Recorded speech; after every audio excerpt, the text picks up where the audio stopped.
Happy Mother's Day. I'm Johnny Mac with your daily comedy news. I was hoping to have a nice, quiet Mother's Day, but Dave Chappelle's not going to let me. We'll get to him in a second. But Mother's Day jokes. Fred is 32 years old. He's still single. One day a friend asked, "Why aren't you married? Can't you find a woman who would be a good wife?" Fred replied, "Actually, I found many women I wanted to marry, but when I bring them home to meet my parents, my mother doesn't like them." His friend thinks for a moment and says, "I've got the perfect solution. Just find a girl just like your mother." A few months later, they meet again. His friend says, "Did you find the perfect girl? Did your mother like her?" Fred said, "Yeah, I found the perfect girl. She's just like my mother. You were right. My mother loved her."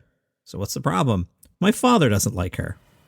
These are better than those Star Wars jokes the other day. A family was having dinner on Mother's Day, but the mom was kind of quiet. Her husband asked what was wrong. "Nothing." Well, he didn't believe her. "Seriously, what's wrong?" Finally, she said, "Well, you want to know? I'll tell you. I've cooked and cleaned and fed the kids for 15 years, and on Mother's Day, you don't even tell me so much as thank you." The dad said, "Why should I? Not once in 15 years have I had a Father's Day gift." And the mom said, "Yeah, but I'm their real mother." Why did the mommy cat want to go bowling on Mother's Day? She was an alley cat. How did the panda open her Mother's Day card with her bare hands? What do you call a mom who can't draw? Tracy. Why don't mothers wear watches? There's a clock on the stove. So there's so much Chappelle stuff. I'm going to do most of it tomorrow. I have Monday written, and the first half is just Chappelle. And I was trying not to Chappelle up today and kind of focus on Mother's Day, but I have to do this story because Thursday night, Dave Chappelle did a secret show at the Comedy Store, and Chris Rock showed up, and they hung out together, and that seems kind of big comedy news. No Johnny Mac? Yes, Johnny Mac. Rumors began to circulate Thursday night right before the show. Fans paid $160 for a ticket to see the secret show with unnamed star comedian. There were celebrities there, including Kim Kardashian, but no mention of Kim bringing a date or not. I can't imagine Kim went to see Chappelle and Pete wasn't there. Wouldn't that be weird? Other celebrities included Sean Diddy Combs, who's going to be relevant to the story in a second, Jeff Ross, and Michelle Wolf. 10 minutes into Chappelle's set, Chris Rock joined Chappelle on stage.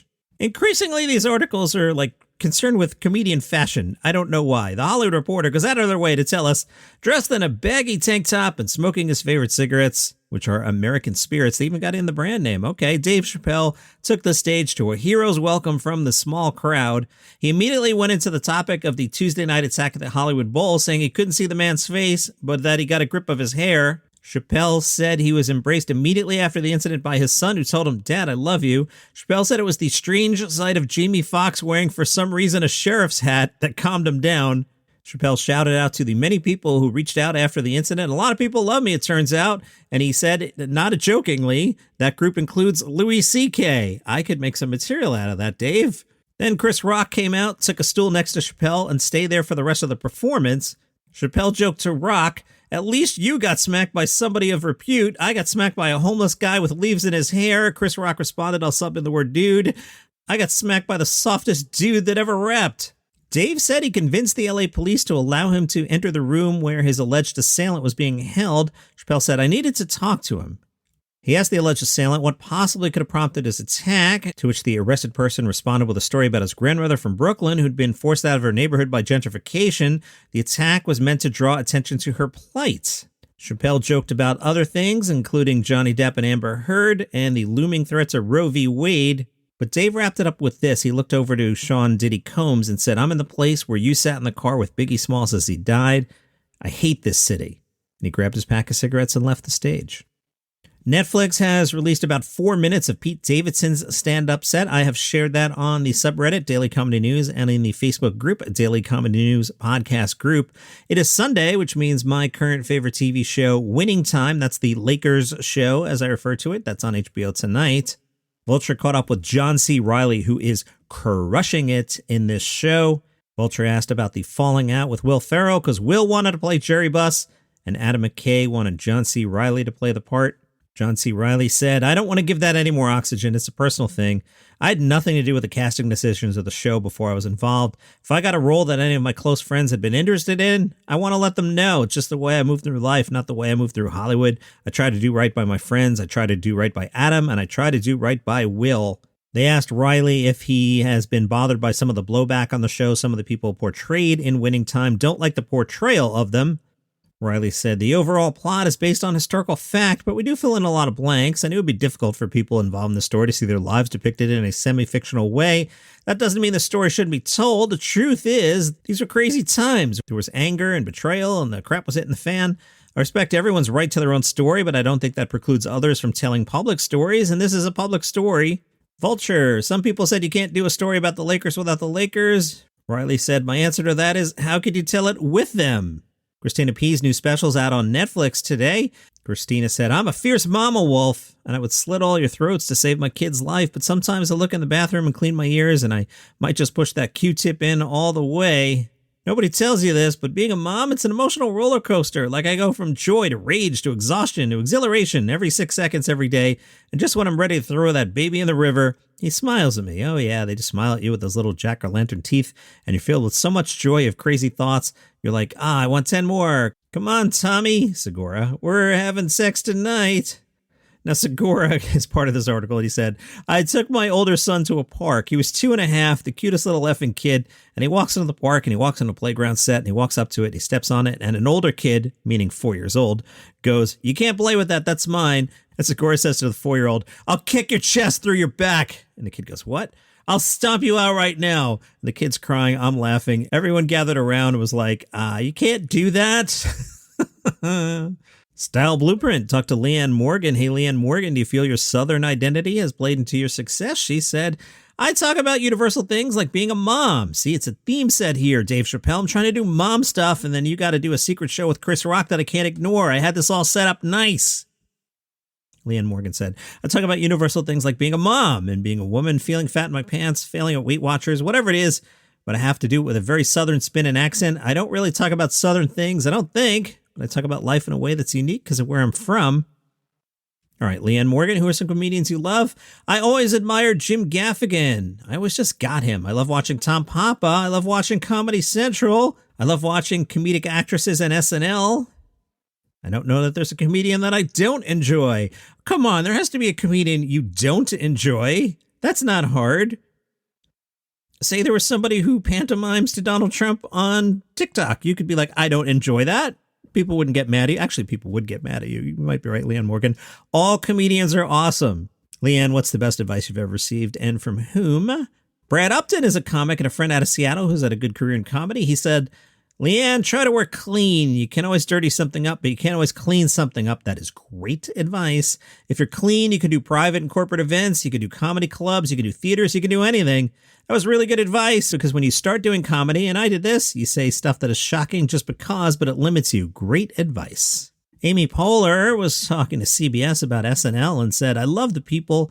Most importantly, I love the skills I learned in terms of letting things go. It's like an emergency room.